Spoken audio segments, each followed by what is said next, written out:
Hello friends, welcome to my channel. जैसे कि मैंने बताया था, मैंने अगला वीडियो लेके आऊँगा इकोसिस्टम का। तो आज मैं लेके आ गया हूँ अगला वीडियो इसका इकोसिस्टम का। तो पहले हम इसका डेफिनेशन देख लेते हैं, क्या होता है इकोसिस्टम का डेफिनेशन है। बेसिकली आपको इकोसिस्टम में क्या दिखाई देगा, प्रोड्यूसर, कंज्यूमर एंड डिकम्पोजर, बस इतनों को, बस इन तीनों को याद रख लेना। और इकोसिस्टम में कुछ है ही नहीं। जैसे कि इकोसिस्टम में अलग अलग तरीके से अलग अलग उसका प्रोड्यूसर होता है, उसका कंज्यूमर होता है, उसका डिकम्पोजर होता है। ठीक है, मेरे को कमेंट कीजिए कौन कौन सा इकोसिस्टम आपको चाहिए, मैं आपको दे दूंगा। जैसे कि पॉन्ड इकोसिस्टम है एंड फॉरेस्ट इकोसिस्टम है, ग्रासलैंड इकोसिस्टम है। ठीक है, ऐसे मेरे को दे दीजिए। बेसिकली ये हमारा इकोसिस्टम है जियोग्राफिकल एरिया में। देखते हैं, an ecosystem is a functional unit following among its biotic components. So an ecosystem is a functional unit with energy. Ecosystem में क्या होता है, उसका जो एनर्जी होता है वो फंक्शन होता है। सन से लेकर प्रोड्यूसर के पास आता है, उसके बाद प्रोड्यूसर के बाद कंज्यूमर के पास आता है, कंज्यूमर के बाद डिकम्पोजर के पास जाता है। डिकम्पोजर उसको क्या करते हैं, इनऑर्गेनिक नाइट्रोजन बना के उसको फिर वापस सन के पास, मतलब एटमॉस्फेयर में छोड़ देते हैं। इसको बोलते हैं हम इकोसिस्टम, जो हमारा जियोग्राफिकल एरिया में होता है इकोसिस्टम। ठीक है, अभी इसका देखते हैं। उसका और एक पार्ट है, energy and nutrients are passed through the food chain when one organism eat another organism and later that organism will consumed by the other larger organism। ये क्या बताया, जो हमारा इकोसिस्टम कैसे थ्रू होता है पास। जैसे कि ये पहले सन से पहले आ गया प्रोड्यूसर के पास। प्रोड्यूसर के पास आने के बाद ये फिर जाएगा पहला प्राइमरी कंज्यूमर के पास। प्राइमरी कंज्यूमर के जाने के बाद फिर इसका जो बड़ा कंज्यूमर होगा, कंज्यूमर 3 तरह के होते हैं, मैं आगे जाके बताऊंगा। फिर पहले हम देख लेते हैं, कंज्यूमर 3 तरह के होते हैं, जो प्राइमरी कंज्यूमर। उसके बाद प्राइमरी कंज्यूमर के पास आ जाएगा ये वाला सेकेंडरी कंज्यूमर। सेकेंडरी कंज्यूमर के पास फिर उसका जो टर्सरी कंज्यूमर होता है, जैसे कि लायन और टाइगर और मैन, ऑल्सो मैन भी होता है। मैन टर्सरी कंज्यूमर में जाता है, इंक्लूड होता है।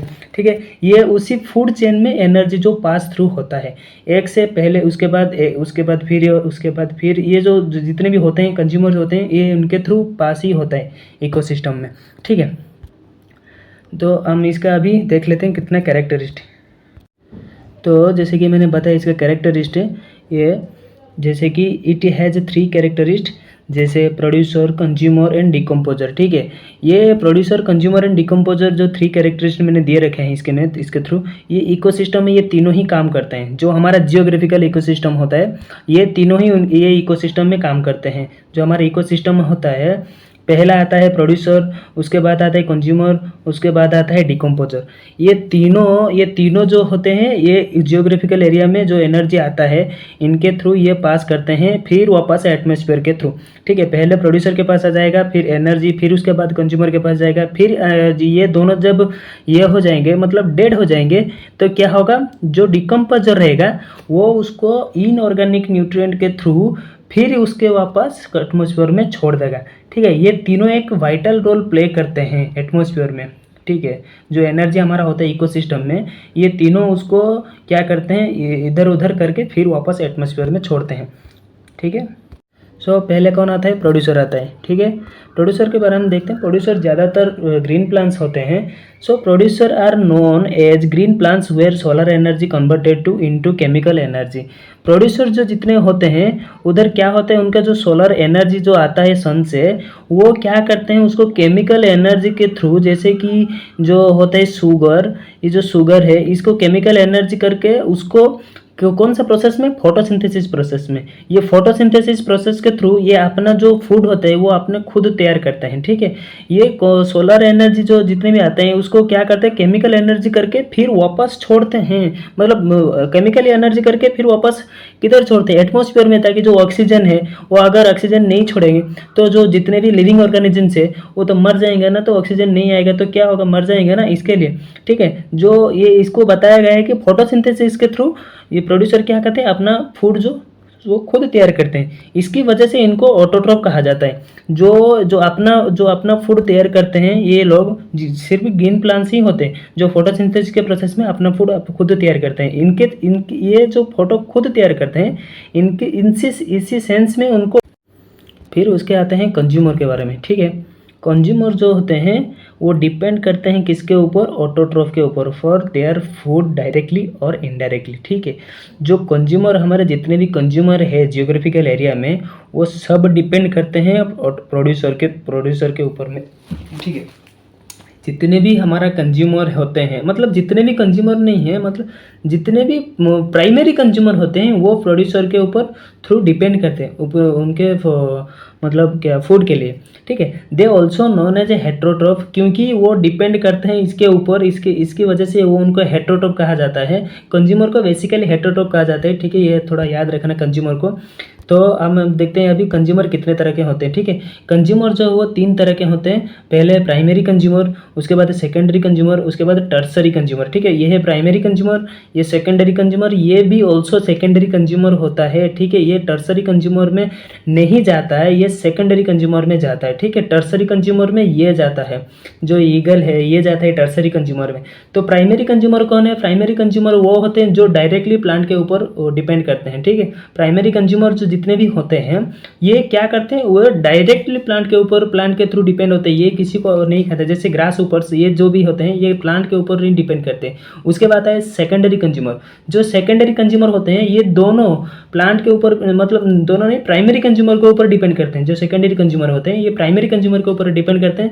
उसके बाद है जो टर्सरी कंज्यूमर, ये जो टर्सरी कंज्यूमर होते हैं ये दोनों के ऊपर डिपेंड करते हैं, प्लांट के ऊपर डिपेंड करते हैं और प्राइमरी कंज्यूमर के ऊपर भी डिपेंड करते हैं। ठीक है, इसकी वजह से ये टर्सरी कंज्यूमर में होते हैं। ठीक है, ये टर्सरी कंज्यूमर जो होते हैं इंक्लूड ह्यूमन भी होते हैं टर्सरी कंज्यूमर में। ठीक है, इसको ऑम्निवोर्स कहा जाता है। ठीक है, जो भी प्राइमरी कंज्यूमर है उनको हर्बीवर हम खा गए, उसके बाद वो ऑम्निवर से सॉरी कार्निवोर, सेकंड में कार्निवोर आता है, पहले हमें हर्बीवर आता है, उसके बाद कार्निवोर आता है और लास्ट में ओमनिवोर आता है। जो ओमनिवोर है वो दोनों के ऊपर डिपेंड करते हैं, थ्रू प्रोड्यूसर के ऊपर भी डिपेंड करते हैं और प्राइमरी कंज्यूमर को भी ऊपर डिपेंड करते हैं। ये दोनों को डिपेंड करते हैं, इसके लिए उनको ओमनिवोर कहा जाता है। ठीक है, ओमनिवोर, हर्बीवर, कार्निवोर। ठीक है, अभी देखते हैं उसके कंज्यूमर याद रहे हेट्रोट्रॉफ।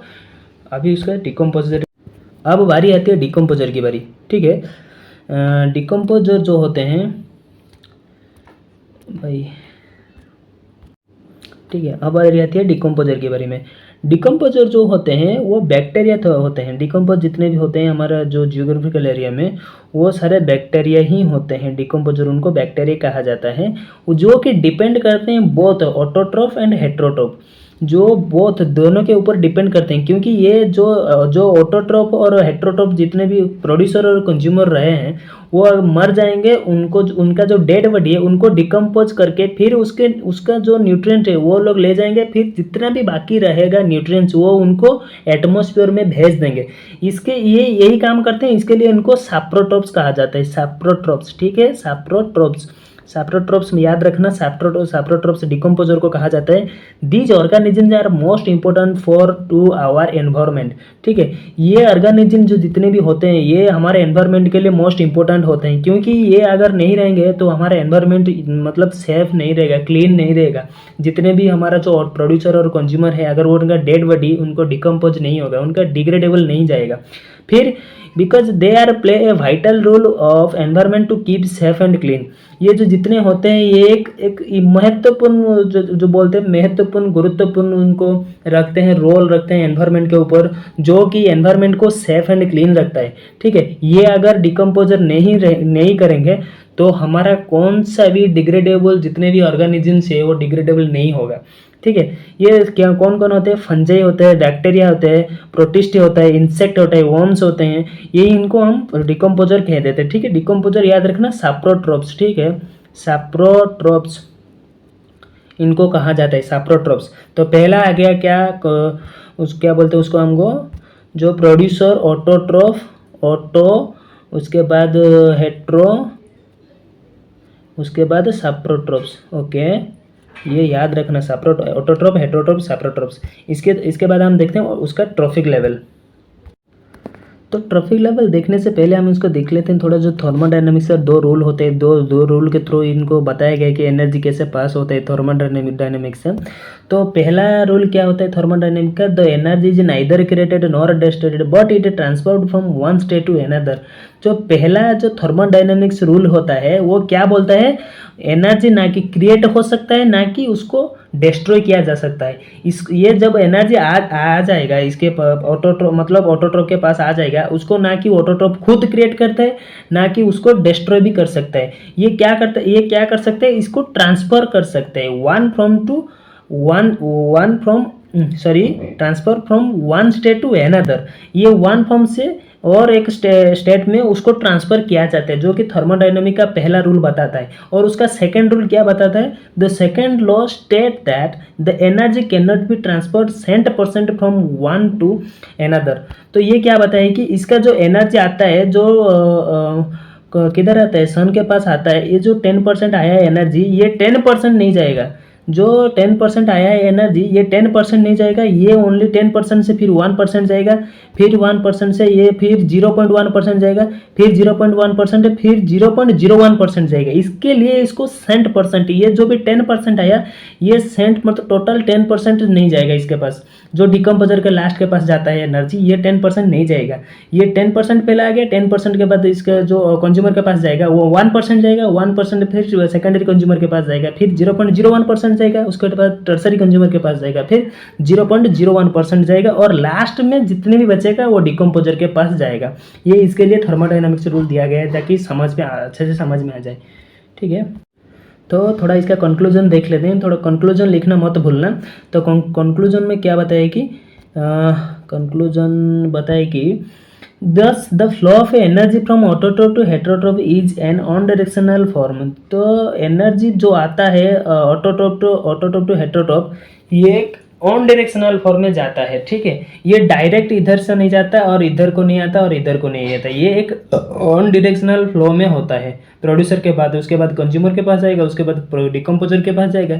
ये डायरेक्ट किसी के पास नहीं जाता, इसीलिए उसको ऑन डायरेक्शनल फॉर्म में बताया गया है। ठीक है, therefore energy flow in ecosystem can be defined as the unidirectional flow from sun to plants and other heterotrophic organism in a non cyclic manner.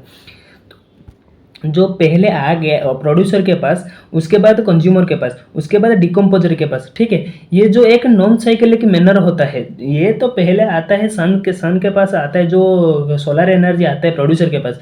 ये प्रोड्यूसर से कंज्यूमर और consumer से डिकम्पोजर, ये जो एक साइक्लिक होता है, ये एक नॉन साइक्लिक मैनर होता है। ये डिकम्पोजर भी इसके पास ले जाएगा और कंज्यूमर भी इसके पास ले सकता है। इसके लिए जो बताया गया कि नॉन साइक्लिक मैनर होता है, इनका कोई साइकिल नहीं होता है। ये चाहे तो प्रोड्यूसर के पास ले सकता है और डिकम्पोजर चाहे तो प्रोड्यूसर के पास ले सकता है। ठीक है, इनका कोई साइकिल नहीं होता है, ये एक नॉन साइक्लिक मैनर होता है, लेकिन ये टोटली एक ऑन डायरेक्शनल फॉर्म में होता है। ठीक है, ये किसी के पास ये इधर से नहीं ले सकते और ये इधर से नहीं ले सकते। ठीक है, और एक बार समझा देता हूँ, जो नॉन साइक्लिक मैनर होता है वो प्रोड्यूसर, कंज्यूमर और डिकम्पोजर के बीच में ही होता है, जो नॉन साइक्लिक मैनर। और ऑन डायरेक्शनल फॉर्म ये चारों को बीच में होता है। ऑन डायरेक्शनल फॉर्म ये टोटल को लेकर ऑन डायरेक्शनल फॉर्म में होता है, और ये तीनों को लेकर नॉन साइक्लिक मैनर में होता है। जो एनर्जी पास होता है, ये 1, 2 और 1, 3, ये तीनों को लेकर जो एनर्जी पास होता है इनके थ्रू, ये एक नॉन साइक्लिक मैनर थ्रू में पास होता है। ठीक है, और जो सन के पास डायरेक्ट डिकम्पोजर और सन के पास प्रोड्यूसर, उसके बाद कंज्यूमर, उसके बाद डिकम्पोजर,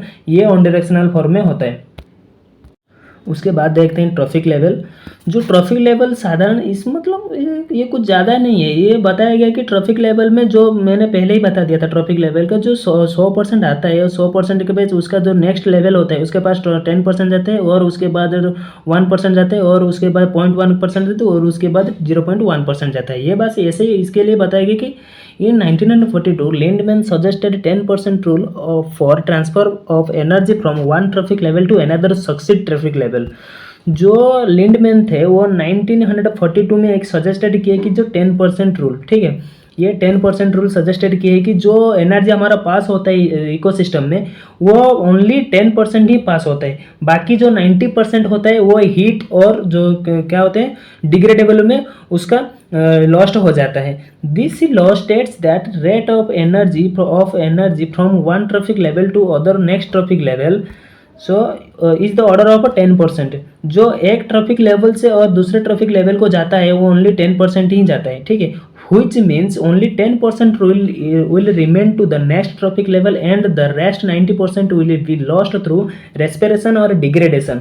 ये क्या होता है, जो हमारा जो 100% एनर्जी आया सन के पास, और सन के पास आने के बाद 100% ही वो जो पहला ट्रॉपिक लेवल होगा उसके पास जाएगा मतलब 10%। जो ऑटोट्रॉप होते हैं प्रोड्यूसर, ये उनके पास जाएगा ओनली 10%। उसके बाद कंज्यूमर आ जाएगा, कंज्यूमर के पास जाएगा कितना, 1%, ठीक है, कंज्यूमर के पास 1% जाएगा। और उसके बाद डिकम्पोजर आ जाएंगे, डिकम्पोजर के पास जाएगा कितना, 0.01%। ये ओनली उतना ही पास होता है। ये इसके लिए बताया गया है कि जो हमारा एनर्जी होता है वो ओनली 10% ही पास होता है। जो और ये 100 से अगर 10% माइनस कर देंगे तो और कितना बचेगा, 90% बचेगा।